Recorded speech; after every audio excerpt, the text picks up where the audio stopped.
mês de agosto, a igreja colocou como um referencial de reflexão sobre a vocação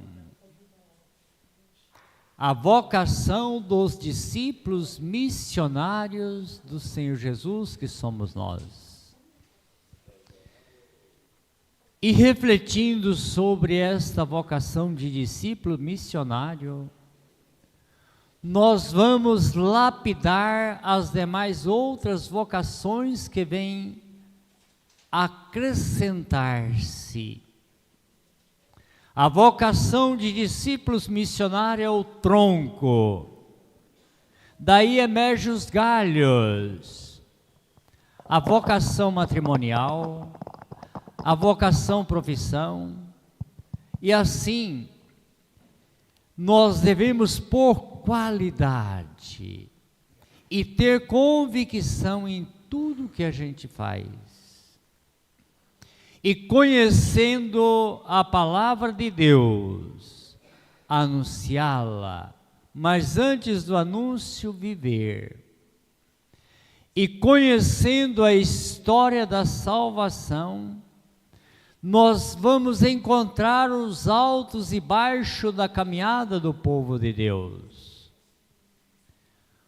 Os baixos quando afastavam da palavra de Deus, desprezavam a vida de oração, desprezavam a palavra de Deus, deixando Deus para segundo plano.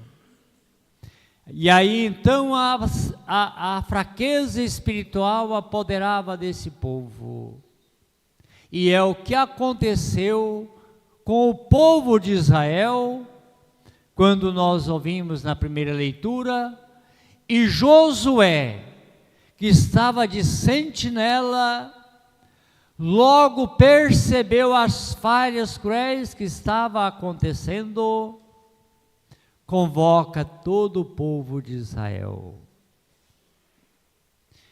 Convoca, proclama a palavra e convida esse povo a fazer memória da história da salvação.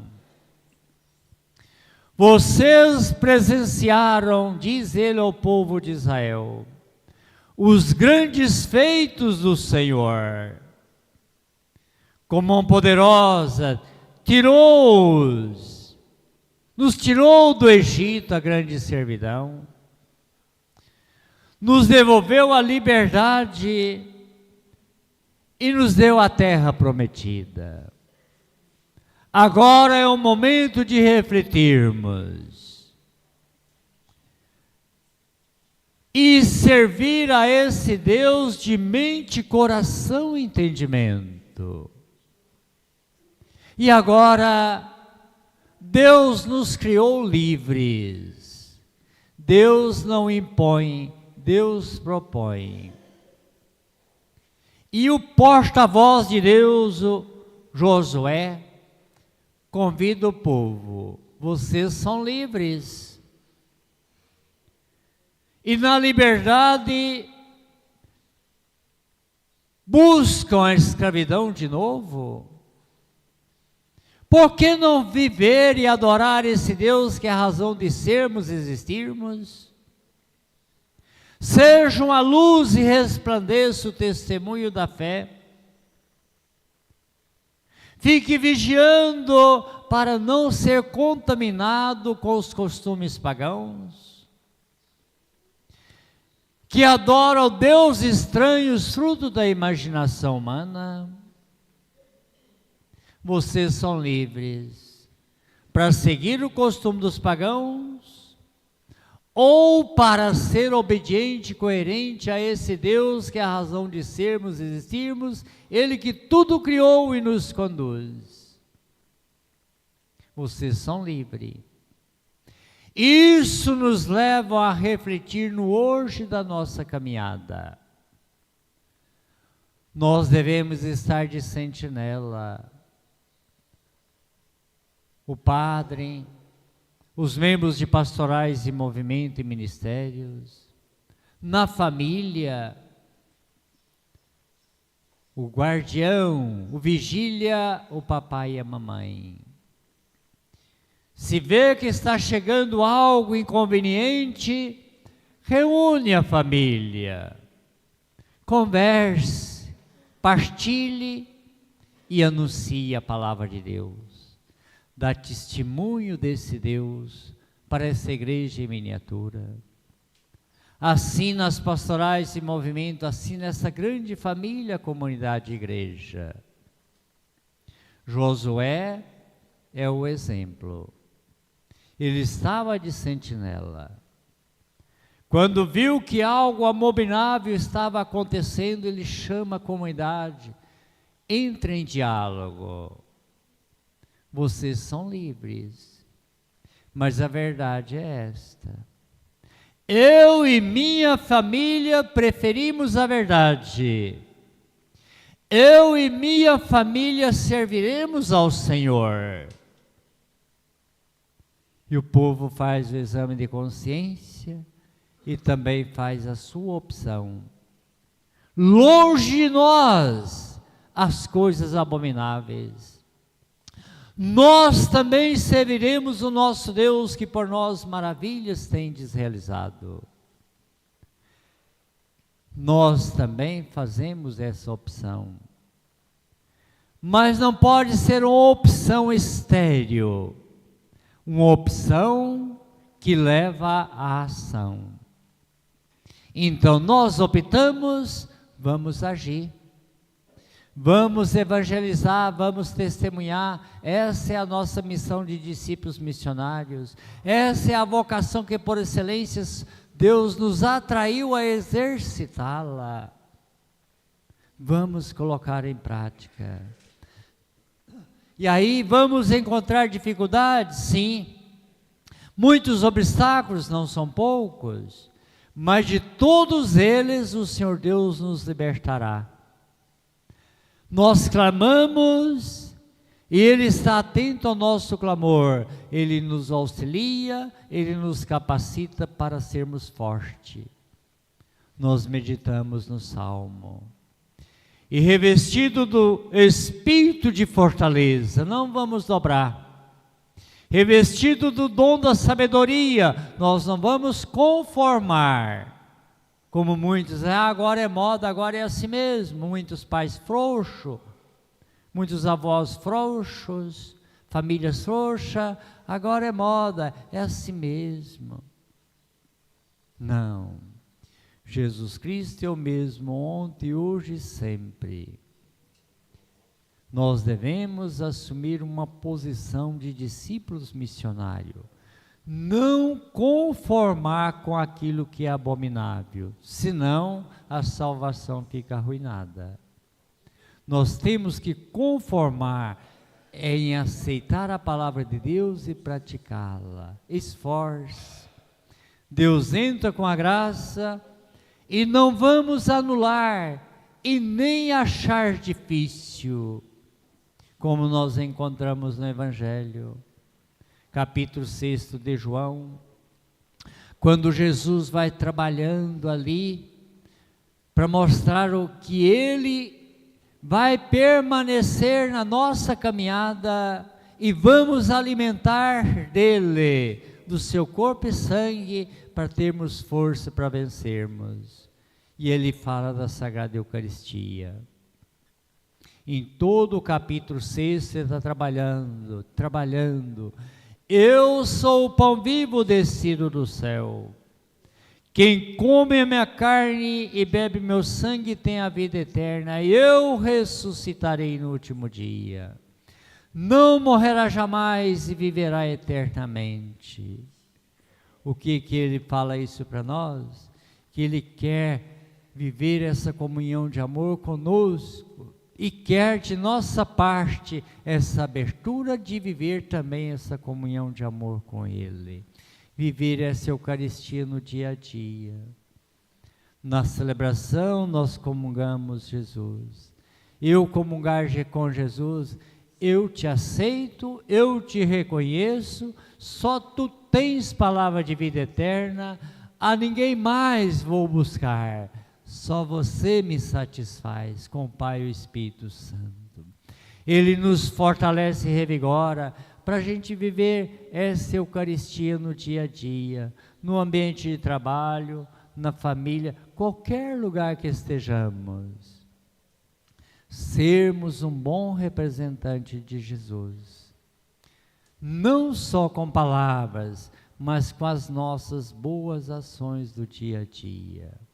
Ser compreensivo, ser misericordioso, viver o respeito, testemunhar, anunciar Cristo vivo e ressuscitado. Isso é permanecer no caminho certo, seguindo as pegadas do Cristo bom pastor. E ele assim disse, capítulo 14 de João, versos 6, eu sou o caminho, a verdade e vida, só por mim chega ao Pai. Se você viver em comunhão comigo, você pratica o que eu ensinei, você vai ter como modelo as minhas ações e praticá-las no dia a dia. Aí sim, vai valorizar a minha palavra e sempre vai estar no caminho verdadeiro. E se está no caminho certo, que é a palavra dele praticada, permanecemos na verdade, não tem espaço para aquilo que é força do mal afligir a nossa vida e nem a família. Assim sendo, celebramos essa comunhão de amor aqui, ou seja, a vida, comunhão de amor com Deus, comunhão com os irmãos, e essa vida se torna plenamente no reino celeste. Só por mim chega ao Pai, mas se permanecer no caminho certo, se permanecer na verdade, praticar o que eu ensinei e ensinar também, porque você é meu discípulo, você é minha discípula missionária. Essa é a nossa missão. Mas de repente, muitos que estavam seguindo a ele, quando ouve ele dizer, eu sou o pão vivo descido do céu, para ter a vida tem que comer a minha carne e beber o meu sangue. Ali então, essa palavra é dura demais. Quem pode ouvir essas coisas? E desprezam Jesus. Quantos nos dias de hoje? Quantos? Vamos dizer que Monte Carmelo tem aí uns 55 mil habitantes, ou 60. Será que tem 6 mil pessoas que frequentam as igrejas domingo? Então a gente vê que tem 90% que despreza o sagrado. Culpa? Às vezes a culpa é minha, que deixei de evangelizar, que deixei de catequizar, deixei de levar para o centro da minha família essa palavra que liberta. É nossa missão. 10%, então quer dizer que 90% estão alheios. São discípulos que deixaram e desistiram, e às vezes são batizados. Mas acham tão difícil ter que renunciar para poder comungar. Acham tão difícil dominar os impulsos da mente que vai corrompendo e vão deixando as coisas do mundo ter maior valor do que o sagrado. Por qualquer motivo despreza a Eucaristia. São realidades que a gente vê no dia a dia.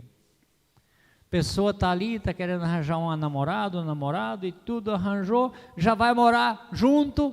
Ah não, você é mais importante que Jesus.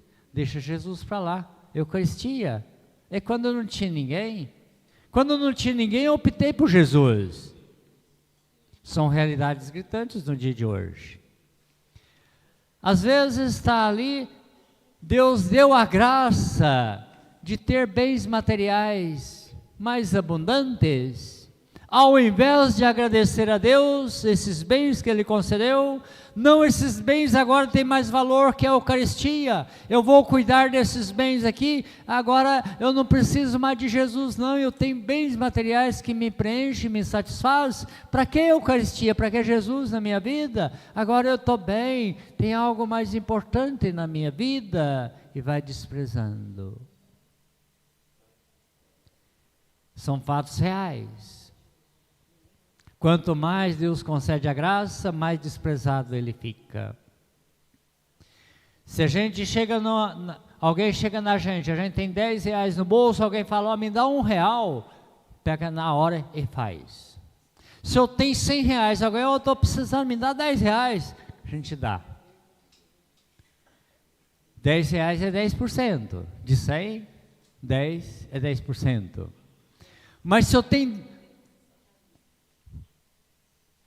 10 mil reais, alguém chega e fala, me dá R$1.000, aí já balançou.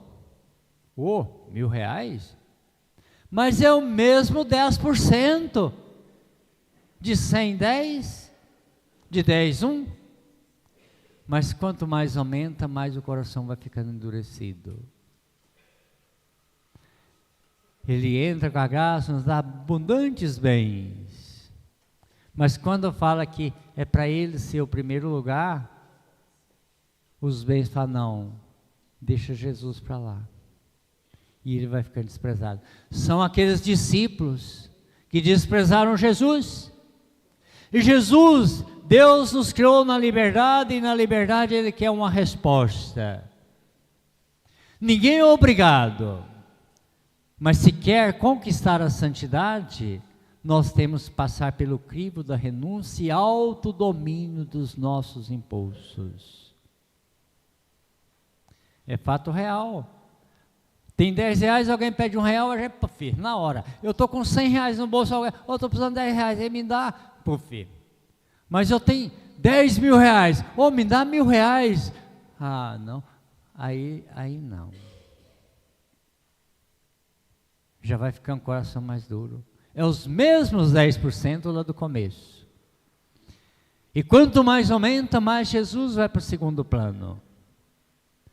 Da nossa parte, não vamos endurecer o coração. E Jesus disse, se vocês quiserem ir, pode ir também. Falou para os 12 apóstolos. Pedro ali toma a palavra. A quem iremos, Senhor? A quem iremos? Nós também. A quem iremos? Os bens materiais não levam a nada, nós vamos partir, tudo vai ficar. Só você que me interessa. A quem iremos? Só tu tens palavra de vida eterna.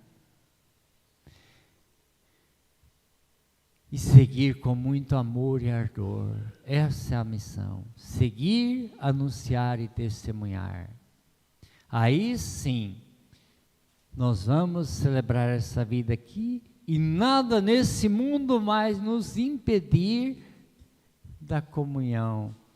O pecado, nós confessamos. Deus é rico em misericórdia, Ele lava, Ele alveja, Ele devolve a graça e a pureza para mantermos a comunhão de amor. E assim, manter essa comunhão de amor na família, que Paulo, então, na segunda leitura, fala, eu interpreto, eu tive refletindo, eu tive meditando, por isso deixei por escrito, e peço para vocês praticarem. No matrimônio, não é diferente daquilo que Jesus testemunhou para nós. Até porque o matrimônio é sagrado, nós católicos entendemos isso. Mas quem não é católico, o que interessa é aquilo que é material. O que interessa é o casamento civil. Casou no civil, então está casado. Mas para nós que somos discípulos e não anulamos o ensinamento e nem a Escritura, percebemos que ao criar o homem e a mulher, já criou filhos, não tinha pecado. Criou para viver em comunhão, porque não tinha o pecado. E já criou o matrimônio também, Por isso, o homem deixa o pai e a mãe e une a sua mulher, a mulher deixa o pai e a mãe e une o seu marido. Já não são dois, mas uma só carne. E em Mateus 19, Jesus acrescenta mais um verso: o que Deus uniu, o homem não separe. É sagrado. E a família foi criada à imagem da família trinitária. E como referencial mais próximo deixou-nos a família de Nazaré. Era forte, porque o centro era Jesus. E assim, Paulo vai trabalhando. Jesus doou-se e entregou completamente a sua esposa, a comunidade igreja, viva que somos nós. Doou a sua vida, derramou o seu sangue e provou grande amor de entrega total.